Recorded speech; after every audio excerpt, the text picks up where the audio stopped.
వృశ్చిక రాశి జాతకులు ఎట్లా ఉంటారయ్యా అంటే వీళ్ళు బాగా ఆరోగ్యం మీద కాన్సన్ట్రేషన్ చేస్తూ ఉంటారు.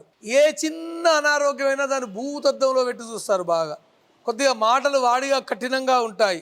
మనసు బాగా సున్నితంగా ఉంటుంది.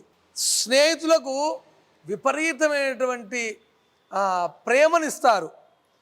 స్నేహితులకు బాగా ప్రియారిటీ ఇస్తారు. వీళ్ళు బాగా అంటే నిర్మోహమాటంగా మాట్లాడేటువంటి మనస్తత్వాన్ని కలిగి ఉంటారు. తీవ్రంగా విమర్శ చేసేటువంటి మనస్తత్వం కలిగి ఉంటారు.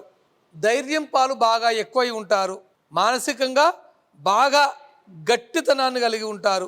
అభిప్రాయ భేదాలు వచ్చినప్పటికీ కూడా సదురుకుపోయేటువంటి స్వభావాన్ని కలిగి ఉంటారు. వీళ్ళు ఎట్లా ఉందయ్యా ఈ సంవత్సరం అంటే 8 ఆదాయము, 14 వ్యయము, 4 రాజపూజ్యము, 5 అవమానము.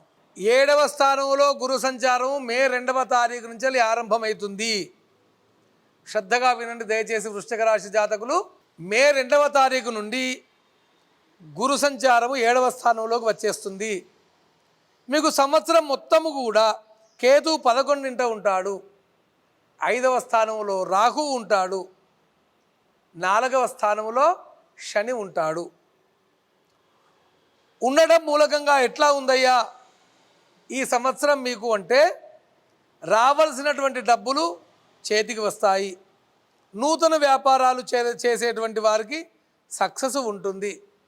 విద్యార్థులు ఉత్తమ శ్రేణిలో ఉత్తీర్ణత సాధించడానికి అవకాశం ఉంటుంది.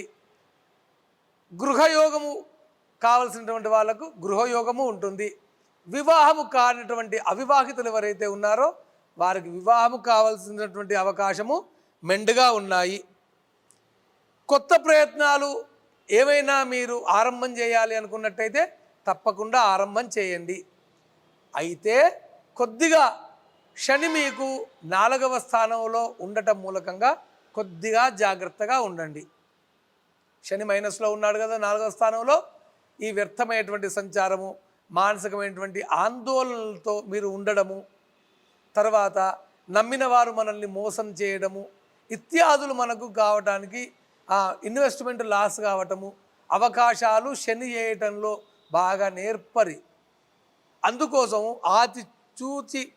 ఆచితూచి అడుగులు వేస్తూ ముందుకు మీ ప్రయాణం చేయండి. అవకాశాలు ఉన్నాయి కదా, గురువు ప్లస్ చేస్తూ ఉన్నాడు కదా, కొద్దిగా మనకు మైనస్ చేస్తూ ఉన్నదంతా ఎవరు? ఒక శనే చేస్తూ ఉన్నాడు. కాబట్టి శనిని మీరు కొద్దిగా కాన్సన్ట్రేషన్ చేయండి. శనిని ఎట్లా కాన్సన్ట్రేషన్ చేయాలి? ప్రతీ నెల ఒక్కసారి ఓ మాస శివరాత్రి రోజు, లేదు ఆరుద్ర నక్షత్రము శంకరుని యొక్క జన్మ నక్షత్రము, లేదు నెలకొక్క సోమవారము, ఓ ఏకాదశి తిథి రోజు ఇంత శివాలయం వెళ్ళి చక్కగా రుద్రాభిషేకం చేసుకోండి. నెలకొక్కసారి చేసుకుంటే సరిపోతుంది. లేదు ఇంత శనివారము ఇంత బెల్లపు పానకము, ఉప్పు కలిపినటువంటి నీళ్ళు, దొడ్డు ఉప్పు మిశ్రమం కరిగినటువంటి నీళ్ళు ఉంటాయి కదా, ఆ నీళ్ళు, ఇంత నువ్వుల నీళ్ళు శనికి అభిషేకం చేసుకోవటము. లేదు నెలకొక్కసారి అన్న ఇన్ని నల్ల నువ్వులు మీ దగ్గరలో ఉన్నటువంటి దేవాలయంలో ఉన్నటువంటి ఒక బ్రాహ్మణునికి ఇచ్చి నమస్కారం చేయటము. లేదు భిక్షకులకు ఏమైనా వస్త్రదానం చేయటము. ఇట్లా మీరు చేసినట్టయితే శని వల్ల మీరు ఉపశమనాన్ని పొందుతారు తప్పకుండా. ఎందుకు? మీకు 11వ స్థానములో కేతు ఉన్నాడు, 7వ స్థానములో గురువు ఉన్నాడు, మంచి స్థానాలలో ఉన్నారు కదా.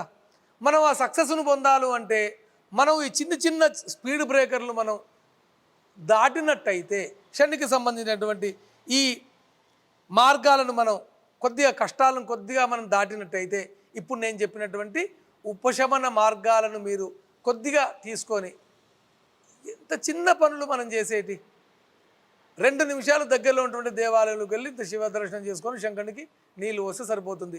ఇదేమైనా కఠినమా? నెలకొక్కసారి ఓ అరగంట దేవాలయంకి వెళ్ళి ఇంత అభిషేకం చేసుకొని వస్తే సరిపోతుంది. మనకే కదా పనులు అయ్యేది.